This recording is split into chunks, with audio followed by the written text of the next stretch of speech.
What's happening, folks? Back with another reaction, back with some more classical music.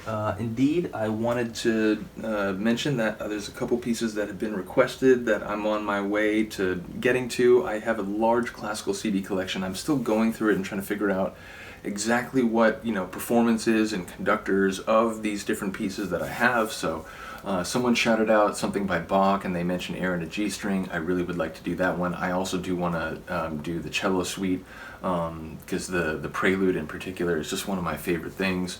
But I also, someone mentioned they'd like to see or hear a reaction to concerto by Beethoven, and I was thinking, oh, you know what, the Emperor, one of his more famous piano concertos, I'd like to do that one, so that one is also on the list. But I was thinking I'd like to do a piece just by a composer that I haven't reacted to yet, and a sort of one-off piece. So I thought, well, what about an overture, because overtures are one-off pieces, some of them related to like operas or like other theatrical sort of performances, but some of them just written for the sake of a single movement piece of music.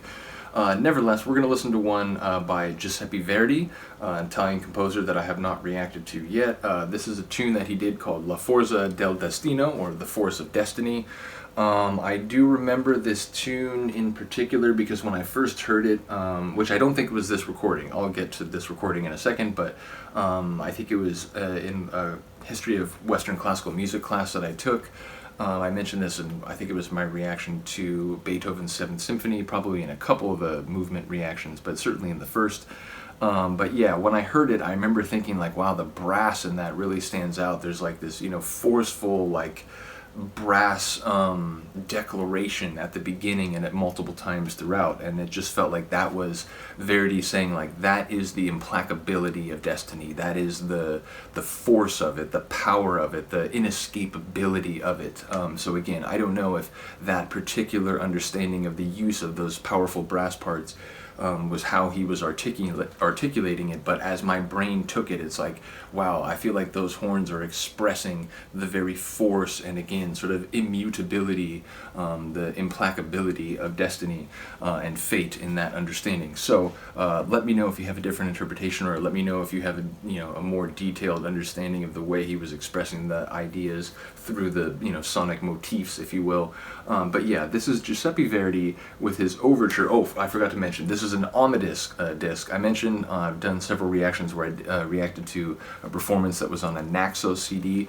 Omnidisc is like Naxos. They were putting out economical CDs for classic music fans that at least back in the day you could buy them for like $2.99. Like I remember I got like literally scores of Omnidisc CDs, and for a very affordable price. So yeah, this is the Moscow Symphony Orchestra, conducted by Antonio de Almeida, and this performance was done in 1993 in Moscow. It was produced by Beta International, and yes, this, as I said, is conducted by Antonio de Almeida. So here we go, Giuseppe Verdi, The Force of Destiny, or La Forza del Destino.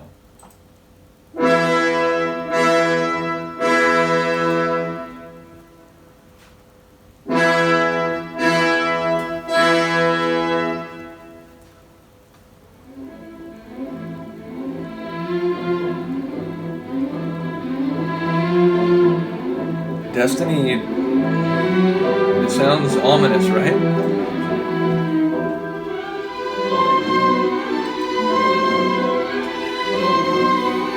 It sounds like something you would try to escape but be unable to.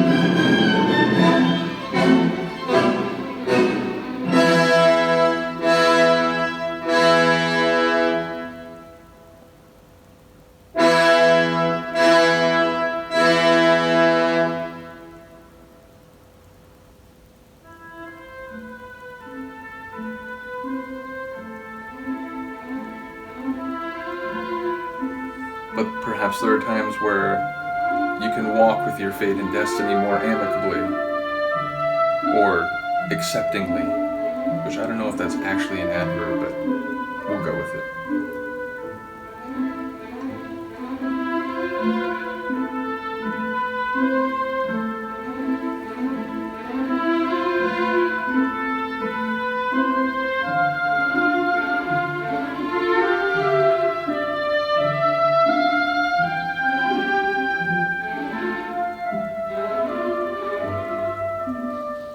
woodwind really sort of took the lead there. It was interesting.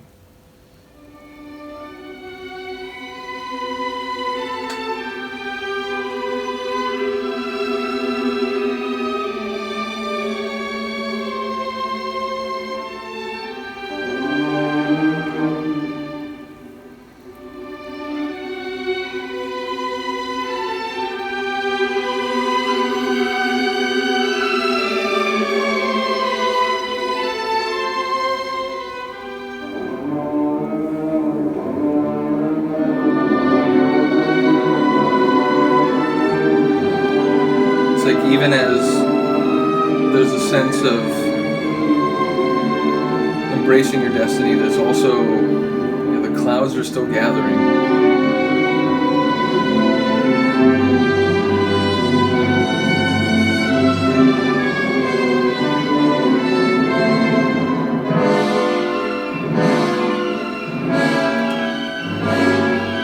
Any little plans you might have,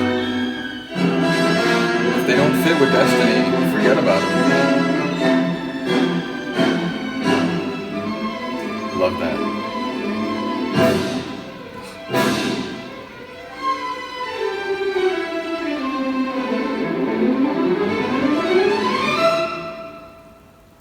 It feels like we're suspended in this sort of the chaos of life, but heading in a particular direction again.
Seniority.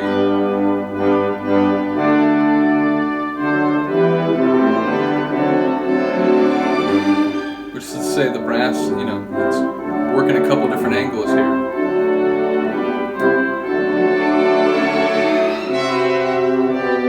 A little tension there.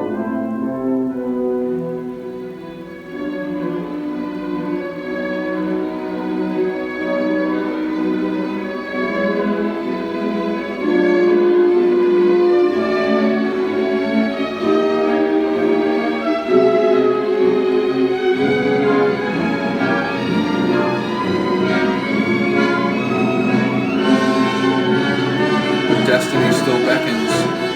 It's still inescapable, however accepting, wise, and mature you may be.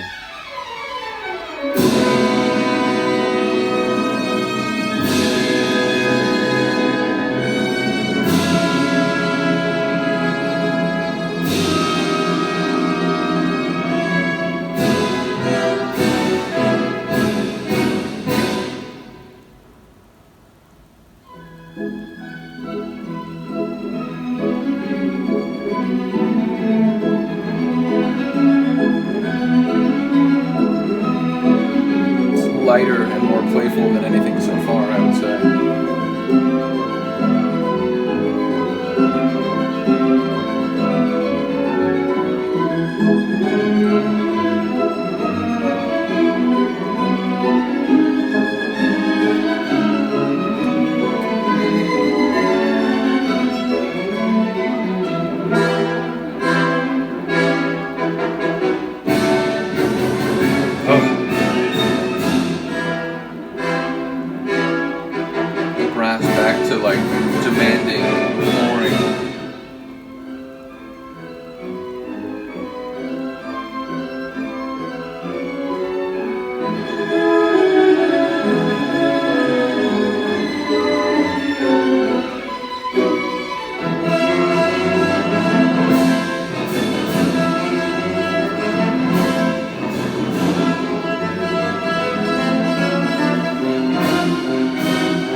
Excellent. I really do love that piece.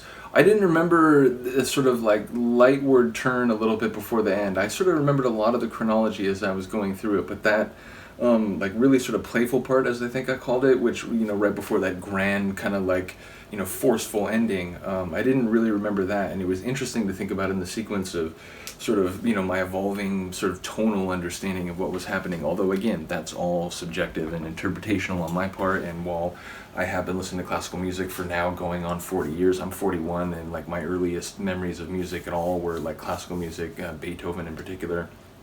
Um, but I'm not a music major. I didn't get music like musicology degrees, so I'm not sure if sometimes my sort of subjective like emotional interpretations are exactly fitting what the composer was trying to express. And there's some awesome people who have commented on some of these classical videos and reactions and made points about different sounds and what that's like representing and the way that the composer intended it, and with the way that maybe different conductors have tried to like emphasize certain motifs and expressions and so on. So if there's anything that anyone knows about this piece in particular, let me know.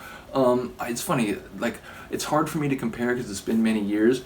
I remember the first version I heard of this hitting me a little more powerfully, like in terms of the actual sonics. So without any disrespect meant to this orchestra or conductor, I may have heard this in a way that hit me a little more powerfully. I don't remember who the conductor or composer or orchestra would have been, so apologies there. And again, that was great. I really did enjoy that. Like I said, I just remember when I first heard it, it made a like really sort of resonant impact with me, and so like I said, I'd have to hear them like one after the other to maybe sort of nitpick of which version and which parts I maybe think are superior. But that's not what this is about. I just want to celebrate composers and conductors and orchestras, not necessarily compare and contrast them in some sort of like technical analysis. Nevertheless, let me know if you enjoyed that piece or that performance in particular. Let me know if there's another classical piece you'd like me to react to. As I mentioned, I'm going to get to some Bach. I'm going to get to some, the Beethoven's Emperor Concerto. Those are on the list. But shout out anything else you'd like to hear. Other than that, have a good day, have a good night. I really do appreciate you listening. Peace.